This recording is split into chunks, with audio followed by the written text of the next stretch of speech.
Hey, how are we doing, guys? Gray here, and today we are back for our P4G draft analysis. Big thank you to Kyle and PokeGame for inviting me into the league, and once again we're going to be fighting off with big boys. Last time in the PPL we had a terrible time. We went 3-5, I think it was. Didn't make playoffs. The only league in which we haven't made playoffs, in fact, in this entire generation, is the PPL. So we're looking to make amends for that, and hopefully we've got the team to be able to do that. You can see it on the screen, but I will very quickly go through what we had to draft from, and that was a very old school system of the tiers. I know it seems weird to say old school, but yeah, I haven't seen tiers for a long time, and because of that there was definitely a lot of value and a lot of mons that I felt they were overpriced. And because of that, and where we were in the draft as well, we were 8th, literally slap bang in the middle. There was a lot of value to be had, and I decided instead of getting a tier 1 on the first pick, I would be picking up tier 2s, tier 3s and tier 4s earlier than most people probably would be looking at them, because they would have had their tier 1s. So yeah, when it dropped to us on our first pick, we did pick up Hawlucha, which in my opinion should have been a tier 1, and even if it was a tier 1 I probably would have still picked up. This mon is kind of nuts. It's a ridiculous sweeper, and I don't know why it was in tier 2. I'll be honest, there was things like Overquill, there was things like Paldean Taurus Blaze that were in tier 1, and you cannot tell me that Hawlucha is worse than those. Obviously I'm not shit talking the pricing. I know Kyle, Joey and Shuckle King, they have their own opinions on these mons, and I respect that. Value is very much in the eye of the beholder. So yeah, Hawlucha to me was a no-brainer for a tier 2, and once we picked that up I started to think, you know what, let's just go side spam. So I picked up Armarouge as my second pick, which again as a tier 2 was kind of nuts. Just a really solid mon. Something to be my MVP in another league on Showdown, and I had some crazy mons on that draft. Armarouge was by far like the best mon in that entire draft. Partner that with the VGC Classic of Indeedee and the Psychic Terrain. Now I've got super powerful expanding forces, and also I've got something to unleash Unburden on my Hawlucha, which granted it doesn't need the terrain to be able to do so. It does have White Herb, it has Mirror Herb, it has all kinds of shenanigans that it can do to activate its Unburden. This is like the easiest way for me to do it. It gives me a special defense boost, and also it's instant. I don't have to click another button, I can just do it. However, I didn't want to just lean entirely on having a side spam core, so I made sure to pick up kind of a few mons after this that were going to work outside of Psychic Terrain, because as much as it's kind of like my go-to strategy with this draft, there's a lot of people who are going to have like really good bulky psychics, they're going to have really good bulky darks. It's going to be harder for me to be able to always just be able to bring that psychic terrain, so I wanted to have other mons that will operate and work really well alongside these pieces outside of terrain as well.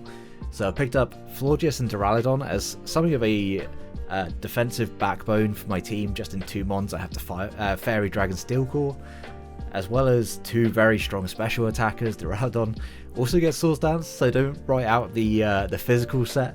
That mon is a demon. It's just won me a championship in WPF. Also, Florges won me BBR championship, going back to the start of the gen, back when we had the 20-minute timer. So yeah, both mons, I know how good they can be, and they were very much, in my opinion, overlooked, and in Duraludon's case, definitely under-tiered. But then I wanted a good dark and ghost resist, and that meant I had to pick up a good bulky dark type. And another thing that was, in my opinion, underpriced is Scrafty. A really good bulky dark type that also can take advantage of the dark types and being able to set up on them, and it's a goated mon. So speaking of goated mons, let's just go straight to our Terra Captain and our last pick. On here, last pick, I picked this thing up way earlier, because in my opinion, firstly, it's me. I'm going to pick up Greedent super early, but also because it was really, in my opinion, like top 3, maybe. In my opinion, top 1, of course. But top 3 Terra Captains on the board, and yeah, one of the ones that I wanted had already gone, I think, at this point, or I was thinking I'll pick it up in the next round. It went in the next round. I don't have the words to describe how good this mon is. If you haven't seen Greedent in action, then you're in for a hell of a ride, I'll put it that way. And then we just had some pieces that we needed to patch up, and I'll be honest, when I drafted, it was not Raikou, it was a Suicune that was my tier 1. It was the last pick of the draft. I just drafted Suicune because it was the best of what was left. Defensively, it paired well with the pieces I already had, but then I was able to trade that with Thomas, who wanted Staraptor, so I was able to trade him Raikou, so he could then trade away Suicune for Staraptor, and it all kind of worked out quite nicely, because I really wanted a good, fast electric type, and I wasn't able to get one during the draft. I had Luxray as my other tier 5. I literally picked up Veluza just because it's a bit of a panic pick, but I needed to trade away Luxray quickly, and it was just, I looked through the tier 5s, and at the time I was like, yep, that's the one that I'll go for, because Psychic Terrain boosted Psycho Cuts, Terra Water boosted Aqua Cutters, Fillet Away, all that sort of stuff, but it might not turn up this season. It might get traded away. Speaking of mons that might get traded away, and the reason I've left these two till last, Quillfish and Torterra, I can say they're getting traded away after week 1. This is just because, like, during building, I realised how little I actually want to bring Quillfish, especially on a Size Spam team. It was hard to kind of put it in any other spot other than like a Sash lead with Hazards and Destiny Bond, and granted that's fine. I felt like I could get more value out of something else in that tier 4 slot, so I do actually pick up Skuntank, so I have yet again another Dark, and a Poison type that isn't weak to Psychic, which was something that on this team I think I very much needed. I need to kind of cover my own weaknesses, and Skuntank just made a lot of sense. It still gives me that T-Spikes, it gives me a bulkier mon to be able to kind of come in, tank a hit, and then it gets decent coverage and toxic. So, but the one that hurt me the most was Torterra. Torterra is something that I really wanted to use this season, but when I started building with it, I realised how difficult it would be to actually utilise as a Shell Smash mon.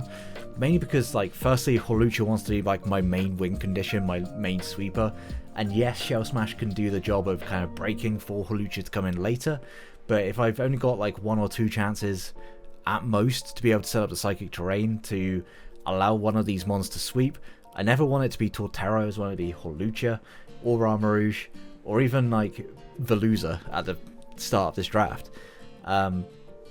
It's just because, like, Shell Smash was always getting outsped by a lot of the Scarfers that a lot of teams want to run against me, because I do have things like Raikou, which is very quick, potential for Scarf and DD, which is going to hit super hard with Expanding Force. There's potential for Scarf Armarouge as well. Fillet Away on the Veluza.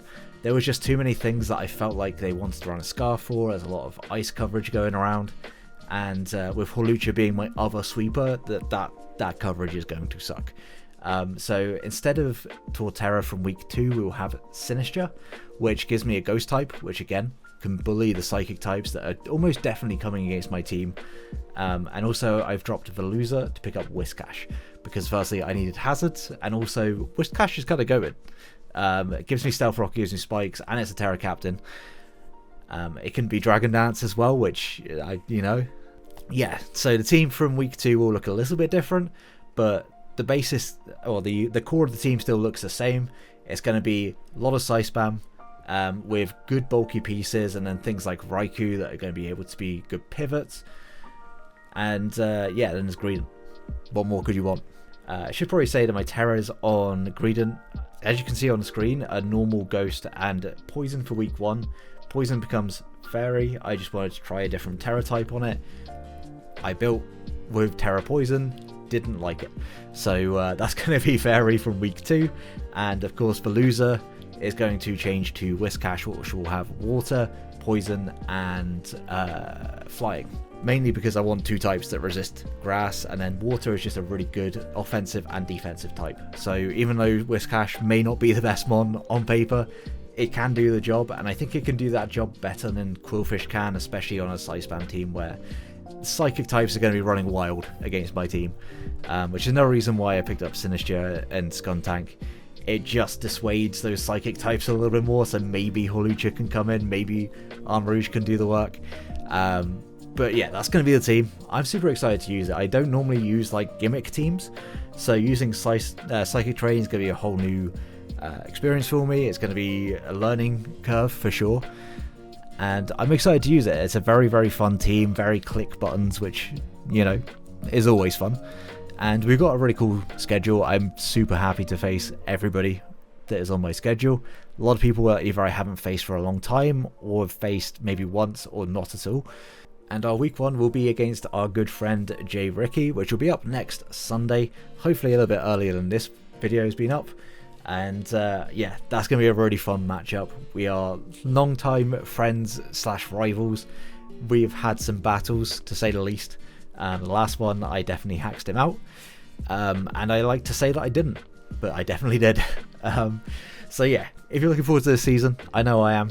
But make sure to leave a like, subscribe so you don't miss out on the rest of the season. We're trying to hit 1k by the end of the year, which honestly, we might be able to do by the end of the season. If everybody who watches this video subscribes, I'm sure we'll be able to make it. So please, think about leaving a sub if you're enjoying the content. And until the next one, have a great day, guys. Peace.